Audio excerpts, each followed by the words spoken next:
جی بالکل، اس اب سے کچھ دیر قبل جو ہے سچل تھانے کی حدود ہے، نیو رضویہ کا علاقہ ہے، اور وہاں پر عارف آرکیڈ ہے جہاں پر ایک میڈیکل سٹور تھا مشتبہ نام کا، اور جیسے ہی مالک سٹور ہے اس نے دکان بند کر کے نکلنے لگا تو اسی دوران سفید رنگ کی بتایا گیا کسی گاڑی کے اندر کرولا جو تھی اس میں دو مسلح ملزمان آئے اور ان سے لوٹ مار کی، اور نہ صرف لوٹ مار کی بلکہ ان کے سامنے موجود جو لوگ تھے ان سے بھی لوٹ مار کی اور بآسانی فرار ہو گئے۔ اس پورے واقعے کے فوری بعد جو ہے علاقہ مکین نیچے اترے اور جو پروسیس ہوتا ہے پولیس کو مددگار 15 کو بلانے کا، انہوں نے وہ کیا۔ ان کا کیا کہنا ہے پہلے آئیے میں آپ کو وہ سنواتا ہوں۔ فارم کیا 15 پر 23 منٹ پہلے یہ بتایا کہ یہاں پہ 2 فائر مارے گئے، گولی کا خول بھی ملا۔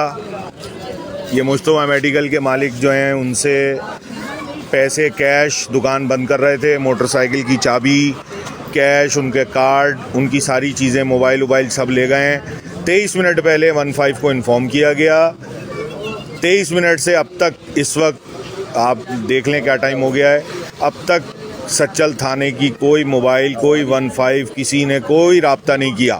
پھر سی سی پی او صاحب اور ڈی آئی جی صاحب اور آئی جی صاحب کہتے ہیں کہ پولیس اپنا کام کر رہی ہے، بہترین کام کر رہی ہے پولیس، روز لوٹیں گے، دن میں 25 لوگ لوٹیں گے، کوئی کچھ کرنے والا نہیں۔ جی بالکل، دیکھیں وارداتیں ہو رہی ہیں ضلع ایسٹ میں، مختلف مقامات ہیں جہاں پر وارداتیں ہو رہی ہیں۔ میں ناظرین کو ایک بات، ابھی کچھ دنوں قبل ایک نوجوان کو اس کی بیوی بچوں کے سامنے گلستان جوہر بلوچ آئس کریم کے سامنے جب وہ گاڑی میں کھا رہا تھا اس وقت ڈکیتی مذمت پہ قتل کیا۔ کچھ دنوں قبل بھی مختلف سی سی ٹی وی فوٹیجز جو ہیں وہ سامنے آ رہی ہیں، ہاؤس رابریز ہو رہی ہیں، تو یہ والا سلسلہ چل رہا ہے۔ اس سی سی ٹی وی فوٹیجز میں بھی جو ہے وہ دیکھا جا سکتا ہے کس طرح ایک عام شہری بن کے پینٹ شرٹ پہن کر آئے ملزمان، اور جیسے ہی ان کے ہاتھ میں کچھ تھا اور وہ چھوڑا، اچانک سے اسلحہ نکالا اور اس کے بعد وہ شروع ہو گئے لوٹ مار کرنا۔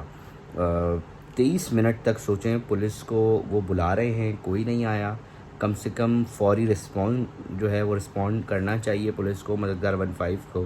اور میں بتاتے چلوں کہ جس مقام پہ یہ واردات ہوئی ہے اس سے تھانہ کافی دور نہیں ہے، بہت قریب ہے، اور ایک ہی روڈ جو ہے وہ یہاں پر فوراً کنیکٹ کرتا ہے۔ اس کے باوجود 23 منٹ لگ جانا، پولیس کو وہاں نہ پہنچنا، تو یہ بہت سارے سوال اٹھا رہا ہے۔ اور اب سے کچھ دنوں قبل بھی جو ہے ہم نے ایک اسٹوری رپورٹ کی تھی کہ کراچی میں 110 تھانے ہیں تو اس میں سے اکثریت تھانوں کو پیٹرول ہی نہیں مل رہا تھا۔ مطلب آپ سوچیں اتنا بڑا شہر چلا رہے ہیں اور آپ جب سرکاری پیٹرول نہیں دیں گے تو گشت محدود ہو جائیں گی، چیزیں محدود ہو جائیں گی، ایک پولیس اہلکار کس حد تک اپنے پاس سے ڈلوائے گا؟ تو بہت سارے مسائل ہیں، ان سب کو حل کرنے کی ضرورت ہے، چیزوں کو سمجھنے کی ضرورت ہے۔ لوگ ویسے ہی مہنگائی سے جو ہے وہ پریشان ہیں، اور آئے روز کی جو یہ وارداتیں ہو رہی ہیں اس میں مشکلات کا سامنا کرنا پڑ رہا ہے۔ کس قدر مہنگائی میں کس طرح ایک شخص اپنی، ایک عام آدمی حلال کی روزی کرنے کے لیے کس طرح جتن اٹھاتا ہے، کیا کیا کرتا ہے۔ اس کے بعد کوئی بھی شخص آتا ہے اور وہ بآسانی اس کی کمائی جو ہے وہ فوری 1 منٹ میں لے جاتا ہے، تو کتنی دکھ کی بات ہے۔ اور پھر صرف یہی نہیں، لوگ لاشیں اٹھانے پہ مجبور ہیں اپنے پیاروں کی۔ تو دیکھیں ہم نے سنا تھا اور ابھی بھی ہم باتیں سن رہے ہیں کہ سیف سٹی پروجیکٹ جو ہے اس پہ کام ہو رہا ہے، کیمریز لگ رہے ہیں، تو ہم یہی دیکھنا چاہتے ہیں کہ وہ سیف سٹی پروجیکٹ کی جو اصل حالت ہوتی ہے اس کو فوری طور پہ اس کو بحال کیا جائے۔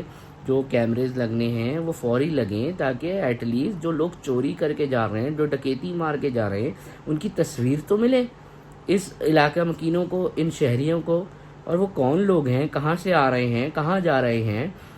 اڑ کے تو نہیں چلے جاتے، کسی اور سیارے میں تو نہیں چلے جاتے، یہی روٹ سپلائی کر رہے ہیں، یہی روٹس کو جو ہے وہ فالو کر رہے ہیں اور مختلف مقامات ہیں ادھر چلے جاتے ہیں۔ تو اگر تھوڑی تفتیش صحیح ہو تو بہت سارے واردات جو ہیں جس میں ملوث ملزمان ہیں وہ پکڑے جا سکتے ہیں۔ اور میں درخواست کروں گا لوگوں سے کہ دیکھیں بالکل ریئیکٹ نہ کریں، اور کوئی اگر آ بھی رہا ہے آپ کے پاس تو اس کو فوری دے دیں چیز۔ آپ کو نہیں پتہ کہ وہ کس نشے میں ہیں، کس ٹون میں ہیں، کس ماحول میں، کس ذہنی کیفیت میں اور کس خوف میں ہے کہ اگر وہ تھوڑا سا بھی ریئیکشن، مسئلہ یہ ہے کہ اگر کوئی شخص جیب میں ہاتھ ڈالتا ہے تو اس کو شاید یہ لگے کہ وہ پسٹل نکال رہا ہے، اس ابہام میں وہ آپ کو مار سکتا ہے، قتل کر سکتا ہے۔ تو اس وقت کوئی ریئیکشن کرنے کی ضرورت نہیں ہے، ہاتھوں کو یہاں رکھ کے بولو بھائی یہ تمہاری تھی، تم لے جاؤ۔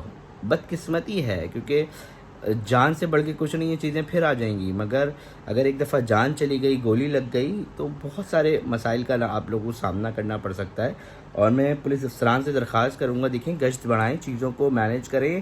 لوگ بہت بری طرح پریشان ہیں، اپنی جب قیمتی املاک چیزیں لٹتے دیکھ رہے ہوتے ہیں، بے بس نظر آ رہے ہیں، تو ان کا morale ہائی کرنے کے لیے ضروری ہے کہ خدا کے لیے درخواست کر رہا ہوں کہ ہم دشمن نہیں ہیں کسی کے، مگر ان کے اوپر کام ہونا چاہیے اور ایسی حکمت عملی بنانی چاہیے کہ ایک عام شہری جس طرح لٹ رہا ہے اس کو بچایا جا سکے۔ بہت طریقے سے کام ہو سکتا ہے اگر تھوڑا سا اس کو مینیج کر کے چیزوں کو کیا جائے، تو بس یہی درخواست۔ اور میں پھر کہوں گا کہ کچھ اور نہیں کر سکتے، معاملات ہیں تو کمیونٹی پولیسنگ کے اوپر دھیان دیں۔ کمیونٹی پولیسنگ پوری جو محلہ کمیٹیاں ہیں اس کے ساتھ SHO ایسے انڈیکٹ ہو، ٹھیک ہے آپ کے جو معاملات ہیں وہ بھی چلائیں، اب ہم کیا کہہ سکتے ہیں۔ اور مگر کمیونٹی پولیسنگ کا رجحان بڑھانا ہوگا متعلقہ افسران کو۔ میں کوئی سکھا نہیں رہا، بس ایک درخواست ہے ایک عام شہری کے ناطے کہ پلیز یہ کریں، لوگ بہت پریشان ہیں۔